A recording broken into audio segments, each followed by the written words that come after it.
Hi, my name is Vincent Lava. Today I'm going to be explaining how and why I built this thrust testing stand for rocket engines. First I'm going to go over the why. So I have a project where I'm building these little micro-hybrid rockets. They take a nitrous cell up here, pushing nitrous downward over a little fuel grain here. I'm using paraffin wax, which is really effective for higher regression rates. The problem is, I needed to measure how much force this was outputting. To design this, I first looked online, found a bunch of other people who had the same problem, and built thrust testing stands. Most of them, though, were firing standard solid grain fuels.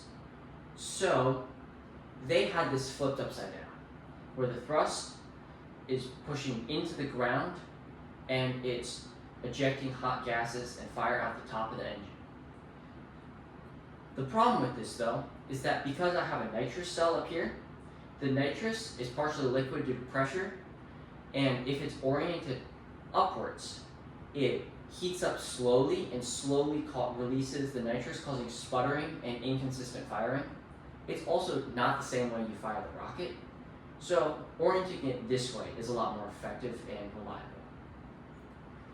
Now I'm going to go over how I built this. So this is a sawhorse. I actually came across this idea when I was at the hardware store getting these little bolts here. I saw the sawhorse and immediately realized this is the best way to mount this. It's cheap and effective. I've been considering using metal or other things to build some form of frame, but that's a lot more difficult than just buying a sawhorse. Down here I have a 3D printed mount.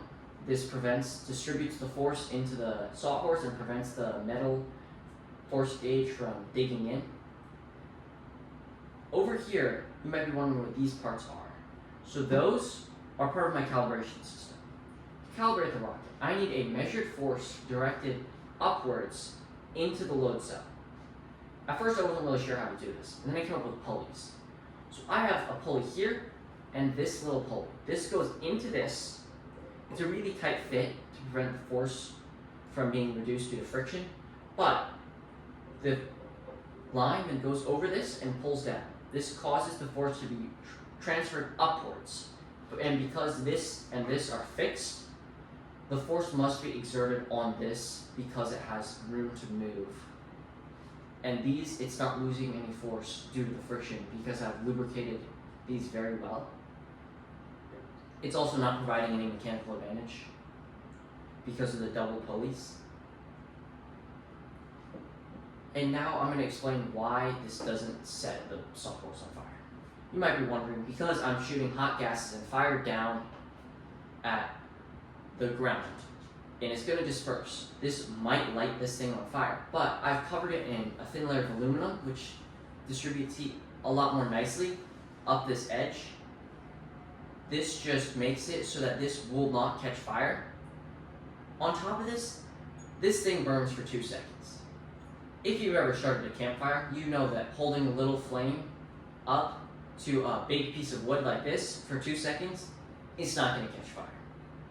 So this is pretty safe. I do carry a fire extinguisher when running these tests just to be safe, but it's overall really safe. I use a granite countertop, an old one from back when the house was remodeled, under this whole thing.